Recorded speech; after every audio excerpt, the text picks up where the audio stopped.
Welcome back to this i24 News Evening Edition. This is One-on-One. Joining me tonight is a special guest, Mr. Edwin Black, an award-winning New York Times best-selling author with investigative books published in 14 languages around the world. Black's works focuses on a range of controversial issues from cooperate genocide and include the uncovering of IBM's relationship with the Nazi regime and more and more and more. First of all, thank you very much for coming to our studio. It's a great pleasure. Lucy, thank you for having me. Thank you very much. So you covered so many subjects. You wrote about so many controversial issues. You discovered so many things that did headlines all around the world. What is your most shocking reveal from everything that you've done until now? Well, obviously, the single greatest shock in my career was to find out that IBM had organized, co-organized, and co-planned all 6 phases of the Holocaust, and that the Auschwitz tattoo was began as an IBM number. But in general, all of my books basically look at a forest, often a forest right in front of most people, but people fail to see the trees. And I see the trees. I examine them closely, and I find that sometimes these trees give green and sometimes they give darkness. When you're talking about people who don't see the trees, who don't see the picture, who are you talking? Well, let's take IBM and the Holocaust. The first thing you saw when you walked into the Holocaust Museum was the IBM machine. 6 million people saw it before I did. No one bothered to ask the question, what was this machine used for? And of course, we found out that IBM consciously, directly from New York under the micromanagement of its president, Thomas J. Watson, actually co-organized and co-planned all 6 phases of the Holocaust and had a customer site in every concentration camp. So no one asked the question. So one of the things that I do is I ask the question that people have failed to ask, and I provide the answers that are sometimes very uncomfortable. And that is the approach I took to financing the flames. I came to Israel, and I looked at the human rights situation here. Obviously, having covered human rights for 45 years, Sunni, Shia, Appalachians, Africans, Jews in the Shoah, Native Americans, just people of all types, I was very familiar with the strides and objectives of the human rights movement. And what I saw here in Israel was that the human rights movement has been kidnapped, abducted. By whom? By 501c3 charitable organizations in the United States with a political agenda. This includes the George Soros Open Society Foundations, the New Israel Fund, the Ford Foundation, and many other groups who are using taxpayer money in the United States, tax deductions, to implement a well-funded war chest for political agitation in Israel.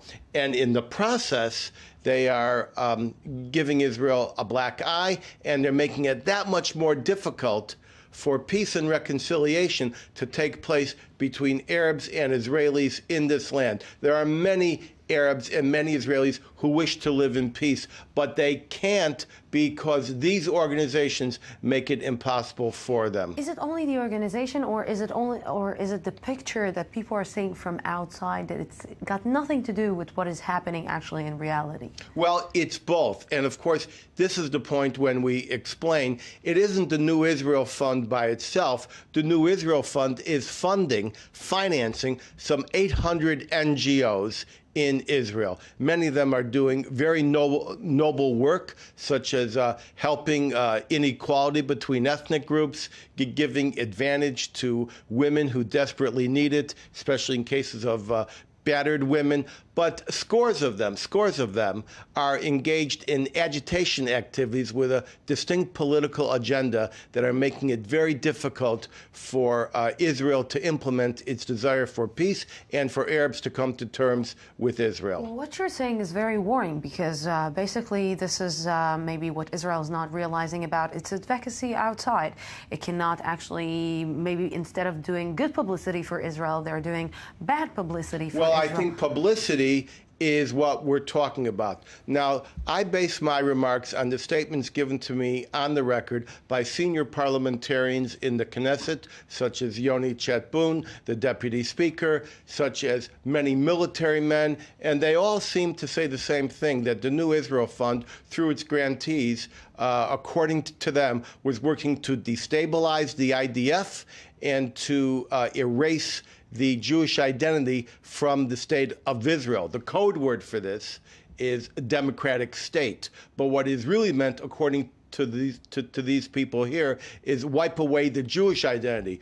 Judaism in a Jewish state is completely consistent with democratic values. There are Christian democratic states. There are Islamic democratic states, for instance, in Turkey, at least that's the theory, and it is an objective that all people want. There's no need to wipe away the Jewish identity from Israel in order to achieve democracy. But can you, is these two words going together? Because you are saying there's no need to demolish this word, to wipe out this word. But can these two words, when you have a minority of 20% inside Israel who's not Jewish, can it go together, democratic and Jewish? Oh, of course. The issue is pluralism. Israel is a democratic state with a pluralistic point of view that recognizes minority rights in a region where minority rights are often an excuse for massacres and persecutions. Israel is a state that inculcates the whole essence, the whole quintessence of the democratic spirit. It's imperfect. Trust me, it's imperfect. The United States has been working at this for about 2.5 centuries, and we're still a work in progress. American blacks only got to vote in my lifetime in the 20th century. Israel's been working at this for 2.5 generations, and it's a work in progress. Remember, it's an ancient land in a whole new setting, and it is coping with its past and its enticing future. Now, one of the things that's creating a bar for this is the BDS movement. And here we have, this is on everybody's tongue, that what is the BDS movement and who's operating it and who's financing it and who's giving it its impetus. Here I have to say that with the investigation that I did, I found that the New Israel Fund was inseparable from the international BDS movement, in my opinion. One of the reasons is that they robustly funded with large grants an organization called the Coalition of Women for Peace. And these people set up an international infrastructure to identify and boycott Israeli goods. They even set up something called Who Profits. Now, in order for a BDS or a boycott or delegitimization movement to take place, it needs a couple of things. One, it needs an allegation of a violation of international law. That's disputable. And the other it needs is exactly what you said, Lucy. It needs this bad image. It needs this image of brutality. And the way you achieve that image of brutality is by provoking it. And we do see provocation here. We see an organization called B'Tselem, which has been given cameras courtesy of the American taxpayer and other groups who are funding it. And while B'Tselem does some very good and valuable work in this country, some of its volunteers, for instance, in Nabi Sela, are dancing around the soldiers, keeping cameras right next to their nose, pushing their kids into M16s, using their children as human shields, insulting the soldier's mother, insulting all these guys. Lucy, you couldn't do that to a traffic cop in downtown Chicago or midtown Manhattan without getting arrested. So how can you fight this? How can you deal with this? Well, the first thing you do is you say, this is an activity that is not a charitable act. And a charitable act is what's at the essence of my book. Are the groups funded by the New Israel Fund that are not engaged in helping battered women and delinquent children? Are these politicized agitation NGOs worthy of an American tax deduction? For every $1 million that the New Israel Fund, George Soros Open Society Foundations, and the Ford Foundation pump into these NGOs, each taxpayer in America subsidizes with $440,000. Now, that's not a fair fight for a soldier sitting at a crossroads in Nabi Saleh trying to protect the highway, and he has to fight millions and millions of dollars of American funding. I ask you, how do you think you can paint a good picture of an occupation? You know, the Palestinians will sit down, they're looking at us right now, and they will tell, but we are living under an occupied authority. The Israelis are occupying the West Bank. How can you paint a good picture when soldiers are actually occupying people who are living in a conflict? Well, the first thing you do is you don't make it worse. It is an occupation.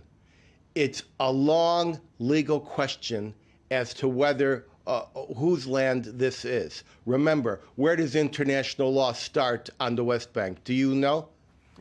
Treaty of San Remo, March 24th, 1920, which was then adopted by 52 nations, became Article 6 of that, became in international law, and proposed that Jews should be facilitated to set up land on all unused state lands. Remember, this was Turkish land for half a millennium, 500 years.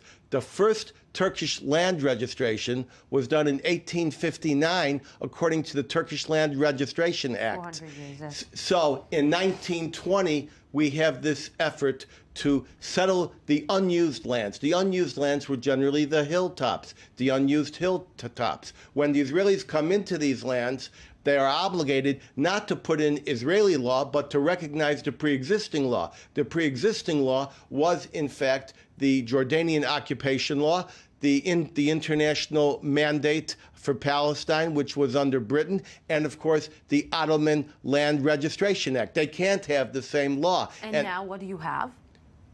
Right now, we have a sovereignty limbo. We have a piece of land that could have been declared a Palestinian state in 1920 in San Remo. In 1937 during the Peel Commission, in 1948 during the partition plan, in 1967, at any point, and right now you look at a factory like SodaStream, and SodaStream, if it was run by Mormons from Salt Lake City, or Mennonites from Indiana, or Catholic nuns from Poland, they'd be up for a Nobel Prize. But instead, they say it's an international war crime. Why? Because they're Jewish. I will put another maybe obstacle before we're finishing on the table. When you're traveling around Israel, when you're going to the settlements, I believe that you're visiting the West Bank, you're seeing what is happening all around. You don't think that a Palestinian country already exists?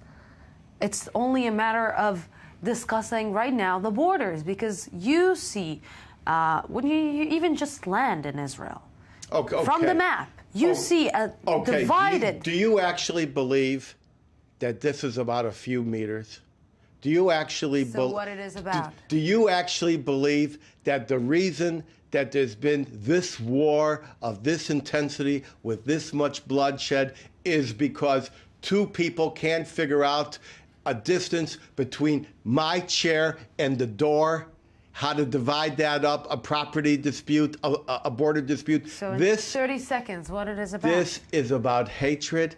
that must be overcome. And it can be overcome if the powers of peace are allowed to thrive, let people coexist, live side by side in equality and respect, and not finance the flames, where everyone is, where peace does not pay, and where people are rewarded for confrontation, and in some cases, in the case of the Palestinian terrorist salaries, they're even rewarded with a monthly check for terrorism.